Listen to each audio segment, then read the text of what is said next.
どうも皆さんこんにちは、あきらです。今回はですね Mac を購入したらね絶対にやりたいね便利設定をね20個ご紹介ねしていきたいなというふうに思います。いやー最近ね Mac が新しく発売されましたね、皆さん購入された方も多いんじゃないでしょうか。僕もですね、今回ねありがたいことに Apple さんにねロサンゼルスのね発表イベントにご招待いただきまして、そこでね新製品レポートをしてきて、それぞれのね、iMac のレビュー動画、そしてこのね Mac mini のレビュー動画、そしてここにあるね MacBook Pro のねレビュー動画全てをねお伝えしたかなというふうに思います。でこのね Mac をね購入したらねもう絶対にね知っておいてほしい、やっておいてほしい設定であったりとか、基本的なね操作設定とかね Windows からね Mac へ乗り換える方もね不安を持ったまま乗り換えてる方も多いと思いますので、 Mac の使い方よりね便利になる方法っていうものをご紹介できればと思っています。ではまずこの動画はですね大きく3つのねカテゴリーに分けて紹介していきたいと思います。まずは Mac の基本操作っていうものをご紹介していきます。本当にね何もわからない初心者の方へ向けてまずは基本的な使い方っていうのを紹介します。で2つ目に絶対にやってほしい設定、すごく便利になったりとか、購入したらねもう一旦絶対これやりましょうみたいなね設定がねたくさんありますので、それをご紹介していきます。で最後3つ目ですね、これが最新のね MacOS、 今はねセコイアになるんですけれども、最近買ったね Mac であればねもうこれがインストールされてますが、もともとね Mac を使っていた方でアップデートするとね使えるセコイアのね新機能であったりとか、よりもっと便利な機能っていうのもね紹介しようと思いますし、あとはね僕がおすすめのアプリとかもね少しだけ紹介させていただければと思いますので、結構てんこ盛りのね内容になっていますので、何回でも見返せるように、あるいはね友人とか家族とかいろんな方にね Mac 自体をプレゼントしたとかね、すごいリッチあげろ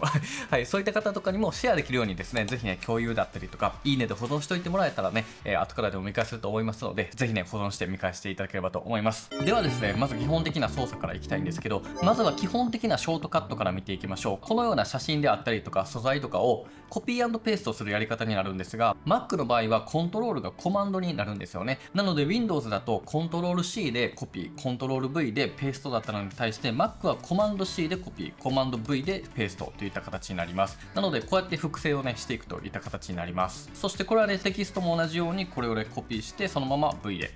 複製をしていくことができます。さらにオプションを押したままこれをドラッグ&ドロップしてあげると複製をねすることができるようになりますので、これもねすごく便利なのでぜひ覚えておいてください。そしてこのようにいらないものたちを消そうと思ってデリートをしても消えません。これがね Mac の特徴になるんですが、これらは右クリックで、右クリックはトラックパッドで2本指になります。マウスは一緒のこの右のクリックですね。トラックパッドのデフォルトの右クリックは2本指になります。でゴミ箱に入れる、もしくはこのままゴミ箱に入れてあげるとこのまま捨てることもできたりします。一応ですねこれを選択した状態でデリートは消えないんですけど、コマンドをしながらデリートをすれば消することができます。そしてこのようにいろんなウィンドウが出てる時に一個一個こういう風に閉じていくっていうのが結構めんどくさいと思うんですけど、これらをね簡単に閉じる方法があって、それがコマンド Q もしくはコマンド W ですね。でコマンド W とコマンド Q の違いについてですが、このようにサファリとかでタブがたくさんある時にコマンド Q を押せば全部が閉じて、このようにタブがある時に1個ずつ消したい時はコマンド W を押していけば1つずつ消えるといった形になります。これもすごく便利です。それでは次はスクリーンショットのね撮り方をご紹介します。基本的にスクリーンショットはコマンドシフト3で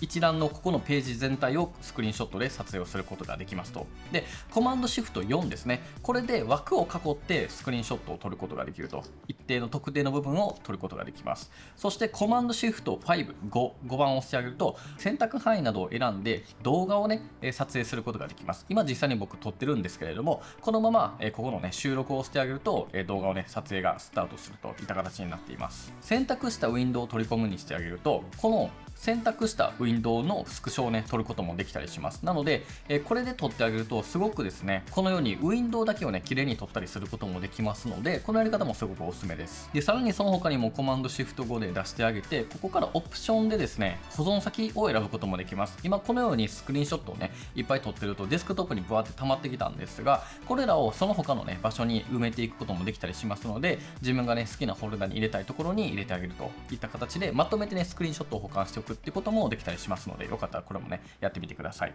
でそしてですね Mac のねすごくいいところが、こういったファイルを見たいときにダブルクリックをして見なくてもですね、ここのスペースキーですね、これを押してあげるだけで簡単にプレビューをねすることができます。でこのまま今デスクトップのね縦のね場所を見てると思うんですけど、このままキーダイヤルを、上にして下にしてやってあげれば、このように他のデータにすぐにアクセスをねすることができるようになっています。なので Mac ではいちいちねこのようにファイルをねわざわざ開かなくてもスペースですぐにね出すことができて、そのまま動画も流れるようになっておりますので、このようにねすごく便利なので、スペースでねプレビューをさせると、これは動画の編集とかでも使えたりするんですけど、これのね操作方法も覚えておいてください。そしてですね Mac はですね絵文字をねすぐに出すことができます。キーボードのここに地球儀のねマークのアイコンのボタンがあるんですけど、これを押してあげると一発で絵文字をね出すことができます。このキーボードはね最新の Mac だったら大体あるんですけど、ない場合もあって、その場合はですねこの上のメニューバーのこのね、ここの部分を押してあげて絵文字と記号を表示、これで出すことができますので、これでね出してみてください。でこれがですねもう iPhone とか Apple 製品とね全く一緒のね絵文字になってますので、こういったものをねすぐにね打つことができますので、めちゃくちゃ便利なので、こういった感じでね絵文字をねすぐに出すと、でしまうときはねもう一回押せばね消えていきますので、これもね絶対覚えておきましょう。はい。でそしてローマ字をね打つときに、大文字にしたいとなったときに、ここですね、このキャプスロックっていうものがここにねありますので、これを押してあげれば、大文字でね打つことができたりしますので、これをもう覚えておきましょう。で戻すと元に戻ります。こんな感じですね。でそしてもしね Mac を購入された方で iPhone をお持ちの方結構ね多いかと思うんですけれども、このね Mac と iPhone を両方持っている方、ユニバーサルコントロールを使うことができます。これは例えばこっちでこの Akia Movie という風に入力した時に、これをコピーしてそのまま iPhone 上でペーストをすることができるんですよね。これは Mac と iPhone がそれぞれ同じ Apple ID、iCloud でねログインしていると、することがねできるようになるんですけれども、今ねここで Mac でコピーをしました。でねこの iPhone の画面上でペーストをしてあげるとすぐに出すことができるんですよね。でその他にも例えばこういった YouTube のね URL なんかをコピーして、でここでねさらにまたペーストすると、そうするとこういった表示がされて、このままね YouTube のリンクがね表示されると、これがねすごく便利で、これね写真とかもいけたりするんですよね。なのでもしね Mac と iPhone 両方使ってる方はいちいちね LINE にログインしたりとか、いちいちねメールにね売ってとかやらなくても、一切ねそんなことをしなくてももう無線でね完全にできたりしますので、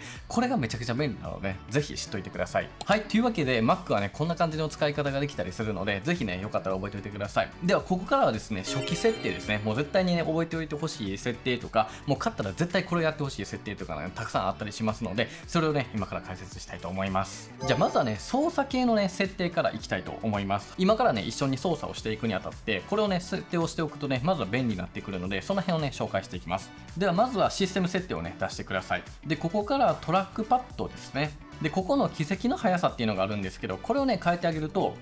全然ね動かない、遅くなるっていうのがここの遅いで、これを速くしてあげるとこんな感じでブワーンっていくんですよね。こういう風な設定ができたりします。僕はね若干早めのこれぐらい、いやもうちょいか、これぐらいにね設定をねしてるといった形ですね。早すぎるのは僕は好きじゃないです。次タップでクリックっていうのがあります。これをオンにしてあげると、通常はこういう風に押し込んでクリックをねしていくと思うんですが、タップでクリックはですね、このちょっとトンと、叩いてあげるだけ、押し込まなくても選択がねできるといった形になりますので、これはね結構好みが分かれるんですが、これ結構ね気に入る方は多いと思うので紹介させていただきました。でさらにですね、次アクセシビリティに行っていただいて、この中からポインターコントロールに行っていただいて、ここのトラックパッドオプションですね、ここのドラッグ方法が今なしってなってると思うんですけど、これを3本指のドラッグにしてあげるとですね、本来ドラッグってね掴んでこういう風に動かすと思うんですが、これが3本の指で押して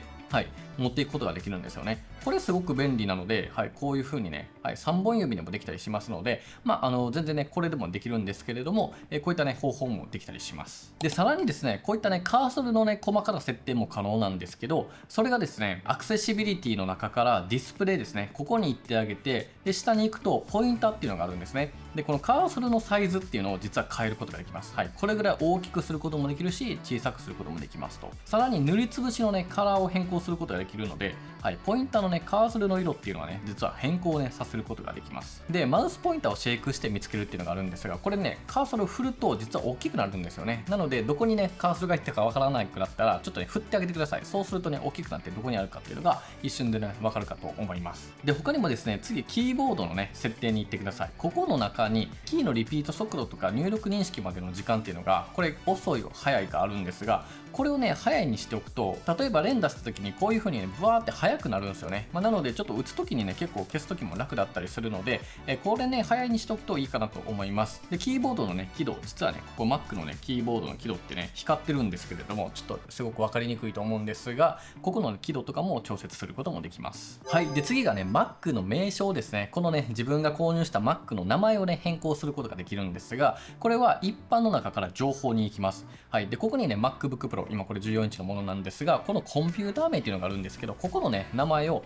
変更することができます。AMMBP とかにね、してあげると、AMB MacBook Pro みたいな感じで付けることができるんですけど、これがですね、要は AirDrop でね、共有されるときに出てくるものみたいな形で、他の人がね、この PC を認識するときに出てくるね、表示名になるので、これがね、フルネーム、本名、漢字とかやったらさ、結構もう筒抜けというか、もう全部ね、分かっちゃうので、ここはね、絶対変えといた方がいいと思います。ちょっとギリ分からん程度で、ちょっとね、自分だったら分かるぐらいの名称がね、いいかなというふうに思ったりしております。で、次がですね、ダークモードの切り替えですね。Mac のね、この外観にね、大きく関わるんですが、ここのシステム環境の中から外観に行ってください。で、ここのライト、ダークとあるんですが、これを変更すると、このようにダークモード、ライトモードとね、変更ね、することができます。で、これ自動でね、やっておくと、夜になるとね、ダークモードになって、昼はライトモードになったりするんですけど、このように変えることができますと。で、このアクセントカラーもね、変えてあげると、このファインダーとか分かりやすいんですが、ここのね、部分とかが、はい、こういう風にアクセントのね、カラーが変わるといったところで、すごくね、可愛くなってくるので、この辺はね、デフォルトブルーだと思うんですが、僕は緑にね、してたりね、しております。こういう風に変えることも可能です。で、そして次が壁紙ですね。壁紙って僕ね、結構大事だと思ってるんですけど、皆さんどうでしょうか？僕はですね、Mac とか iPhone をね、購入すると壁紙をね、一旦そのデフォルトのね、ものを使いたいんですよね。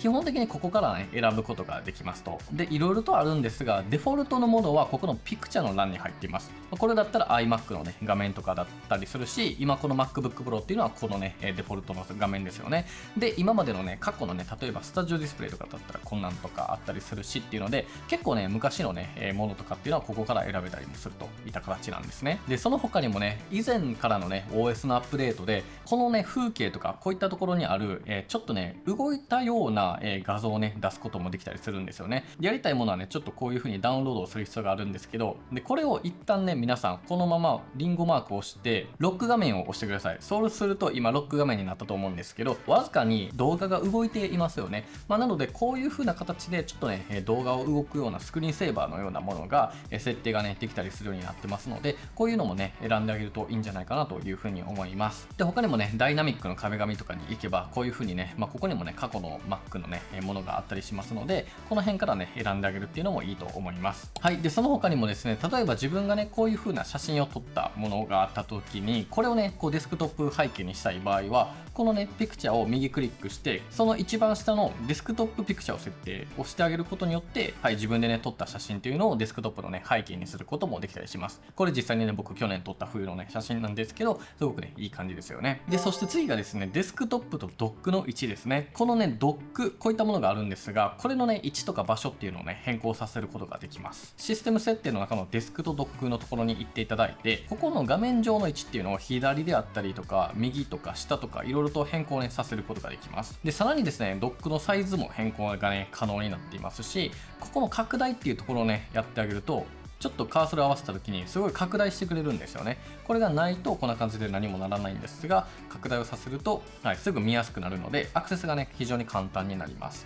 で、このね、ドックの何か、いらないものをね、削除したい場合は、例えば右クリックを押してオプションからドックから削除をしてあげると、これが消えます。で、他にもこのままこれがいらないなと思ったら上に持ってあげたら削除っていうマークが出るので、これを押してあげると消えますといった形ですね。で、これらは特に、実際に消えてるわけではなくて、ドックから消えてるだけなんですね。このアプリケーションに戻ると、このように今消したはずのものがありますので、また必要になればこのままドックに戻してあげるという風にしてあげると、すごくね、いいかなという風に思います。はい。で、そして次がですね、ウィジェットの編集ですね。iPhone とかね、iPad とかでもウィジェットをね、出すことができると思うんですが、実はこれ Mac でも出せるんですよね。何もないところで右クリックを押してあげると、ウィジェット編集っていうのが出せます。そうするとですね、このような形でウィジェットをね、こう追加したいものっていうのを追加していくことができるんですよね。で、他他にも僕はね Notion をよく使うので Notion のねものが出したりとか、結構ねいろんなアプリに基づいていろいろとね用意されておりますので、結構ねこれ本当におすすめかなというふうに思います。でこのままねウィジェットのね位置をね変えることもできますし、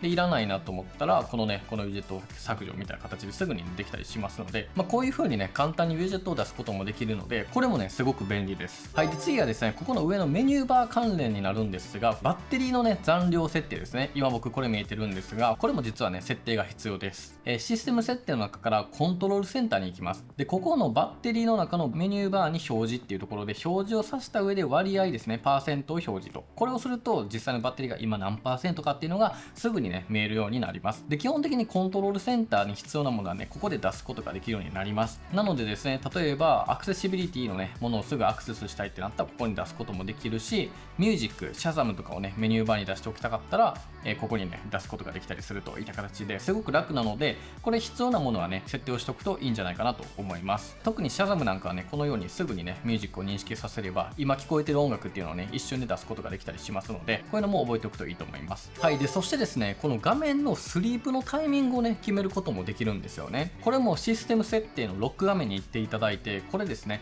ここが、要は何分ぐらいで、ロックをねかけるかっていうところになるんですけど、僕はねこれも基本はしないにしております。何分以上経ったら、ロックにねするとかも選ぶことができますので、必要に応じて、大体30分ぐらい何もしてなかったら勝手に閉じるようにするとか、そういう風に設定してあげてください。これがね要はこう長いようにね設定しておるとその分ずっと起動した状態になっちゃうので、ちょっとバッテリーにね負荷がかかるというところになるので、あんまりね推奨はできないんですが、僕はねもう MacBook をねつけてる時はずっとついてほしいのでやらないようにはしております。はい、でそしてですね次すごく大事なことなんですけど iCloud の同期の設定ですね。これもねすごく大事なんですが、同じようにシステム設定からですね、自分の名前のところに行ってあげますと、でこの中の iCloud から、はい、こういう風に見るとこんな感じになるんですね。でこれでですねこの iCloud の同期っていうのが例えばここがオンになってたりすると、写真とか、例えばねこのデスクトップとかのものっていうのがもう自動的にねこうリンクされていってしまうんですよね。なのでこの辺がね勝手になるとすごくね容量をね圧迫してしまったりとかするので、僕は結構 Mac とはねもう切り離した方がいいんじゃないかなというふうに思います。ただ一方でこういったメモとかパスワードチェーンとかねそういったものはオンにしておいた方が、例えばね Mac でここのねメモをね新規で作ってこういうふうにやったらこれがねもう iPhone でもすぐに見れるというふうになりますので、こういうねメモとかの同期はしてあげるとねいいんじゃないかなというふうに思っております。はい、で次がですね Finder のね設定に行きたいと思うんですが、 Mac のね Finder ね結構ね最初のデフォルトだと使いづらいんですよね。例えばこういったアイコン表示にしてる場合ってここのね Finder のね場所を変えたらこの他が見えなくなっちゃったりするんですよね。これ結構邪魔くさいじゃないですか。で一応ねアイコンだけじゃなくてリスト表示もできたりするし、カラムにしてあげるとこのファイルのここのどこに何があるみたいなことが選べたりするので、そういった感じでいろいろとねいろんな見やすさはできるんですよ。ギャラリーとかにするとこのままね、プレビューもさせながらいろんなね、次の項目に行ったりとかで情報も見れたりとかするんですけど、これ自体はすごくいいんだけどデフォルトだとねちょっと使いづらさがあるんですね。まずはねこのわけわからなくなっちゃうこれをねまず直していきたいんですけど、まずは Finder を押して表示オプションを表示をしてあげると、ここのグループ分けっていうのがあるんですが、これをですね例えば、追加日とかにしてあげると、追加順にね並んでいくんですよね。でこのね表示オプションにしておくとこのアイコンで移動した時にアイコンがね隠れないようになるんですよね。でこれでねすごく綺麗にね並ぶようになりますので、ここもね、はい、表示オプションのままになるのでこう追加した順になるので、こういったねデフォルトをねやっておくとまずはね便利です。でその他にも表示からステータスバーを表示してあげます。そうするとですねここのね一番下に今このねファインダーの中には18項目ありますよって、で選択すると今18項目選択中、4つ選択すると4つ選択中で 1.4TB の空きがありますよみたいなステータスがねここで見れるようになりますので、これね絶対表示しておきましょう。めちゃくちゃ便利なんで。でさらにもう1個あって、表示からパスバーですね、これを表示してあげるとですね今どこにいるのかっていうのが一発で分かります。なのでいろんなねこう階層に潜っ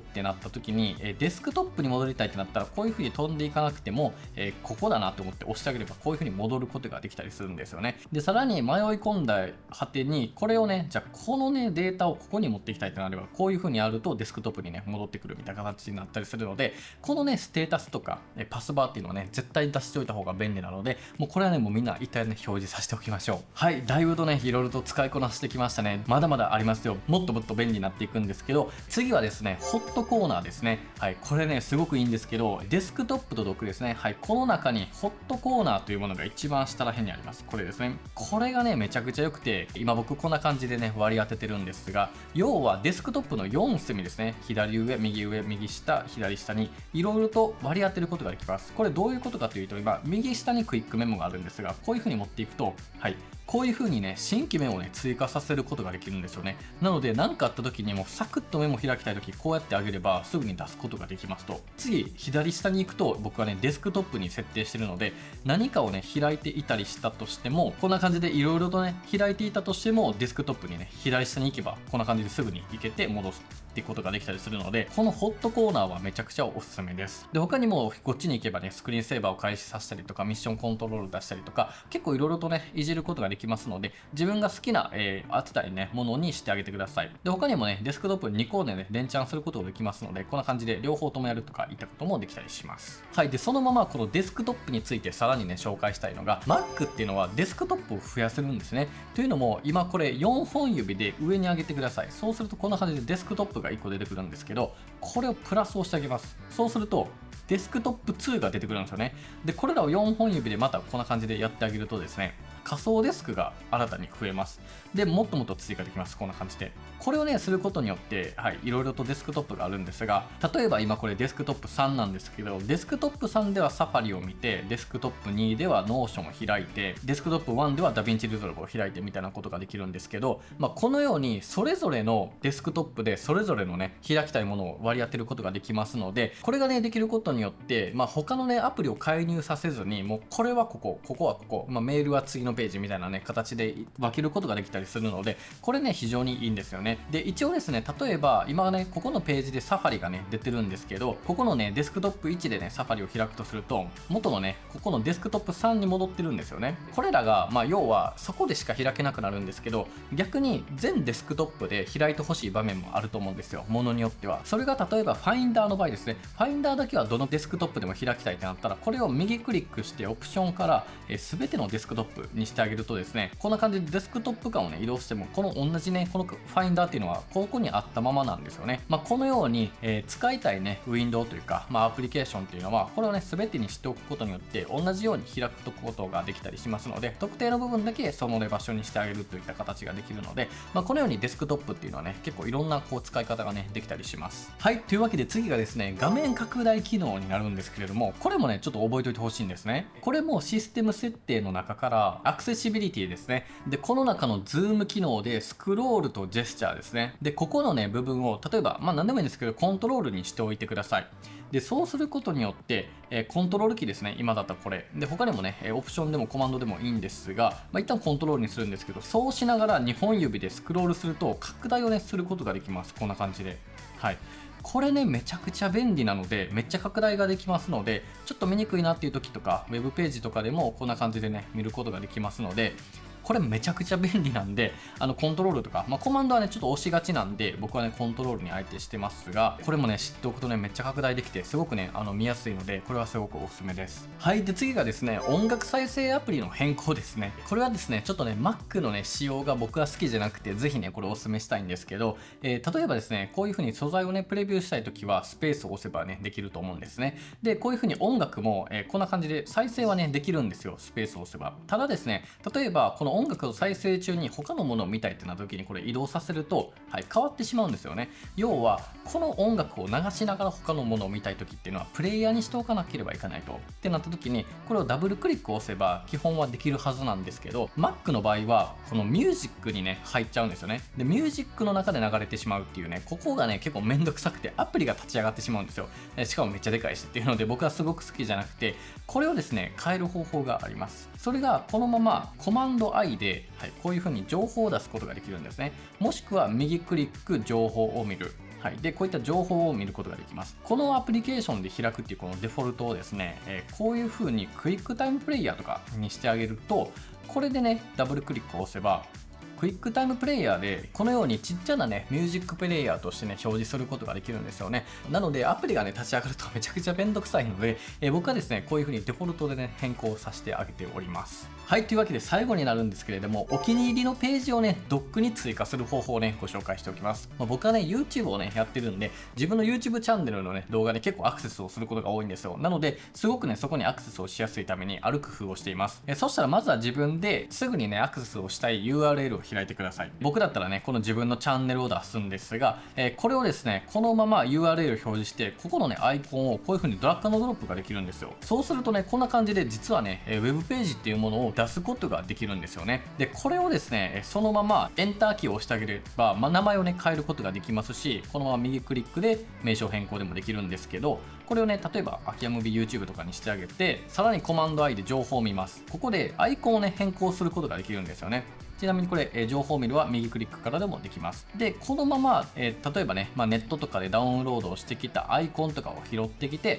これをここに入れてあげるんですよ。そうするとアイコンが作られて、こんな感じで、アイコンのなったなんか勝手にもうアプリみたいになるんですよね。でこれをねドックの中に入れておけば、こんな感じで押せばすぐにねそのページが出てくるといった形になるんで、めちゃくちゃ便利なんで、もうこれねみんなやったらいいと思います。はい、すごく便利なんで、自分のねお気に入りの URL をすぐにね入れてあげてください。はい、ということでいかがだったでしょうか。だいぶとねてんこ盛りであったと思うんですが、最後にですね今ね MacOS はセコイアのねバージョンなんですよね。でこのね OS になったことによってめちゃくちゃね便利な機能が増えたので、それをねちょっと紹介して終わろうと思います。これマジで知っといてください。でこのね OS に関してはセコイアのねものが入っていなくてもアップデートをすればね使えると思いますので、もしねまたセコイアになってない方はアップデートをしてみてください。 Mac を使っててこの iPhone を使ってる方絶対これね便利なんですけど、ここにね iPhone ミラーリングというアプリがねあると思います。もしなければ Finder の中のこのアプリかなに、あるはずなんで、これをね起動しますと、そうするとこんな感じで出るんですが、続けるを押してあげます。はい、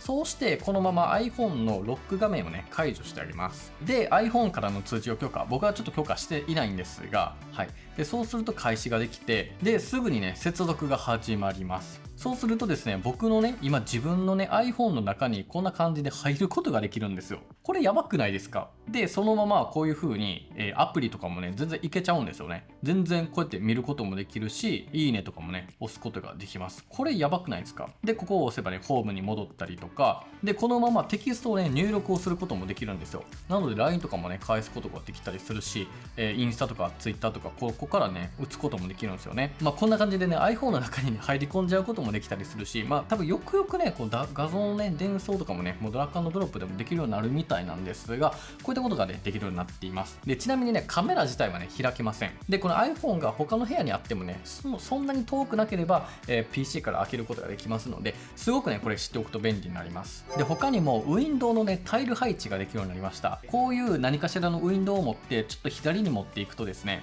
はい、こんな感じでタイルが出てくるんですよね。そうすると勝手にねそのサイズ感になって、こういう風にタイル表示がねさせることができるようになってるんで、めちゃくちゃねこう見やすくなったんですね。配置がすごくしやすくなったんですよね。なのでね配置をきれいにしたい方はこういう風にねやってあげるといいかなと思います。はい、で一番最後なんですけど、パスワードアプリですね。これもね実際に今回から使えるようになってるんですが、このように自分のねパスワードっていうのをここでねアクセスをすることができるようになっています。でこのパスワードに関しては同じ Apple ID でね今までログインしてきたことを、例えばね僕 Wi-Fi とか140個ぐらいあったりするんですけど、そういったものが全部ねここにまとまってるんですよね。なので自分でねパスワードの管理をしなくても一応よくはなってる。でもここだけっていうのは怖いんですけど、一応ですね例えばね何かウェブサイトに行ってちょっとパスワード忘れてしまった際は、ここからね検索をしていただいて Amazon とかして、でここに出てきたパスワードを確認して、でそれを実際にね入れてあげればすぐにねそのねページにアクセスすることができるようになりますので、ちょっと忘れてしまった際はここのねパスワードにアクセスをしてやってあげるとねいいかなと思います。でこのアプリはね Mac もあるし iPhone もあるといった形になるので、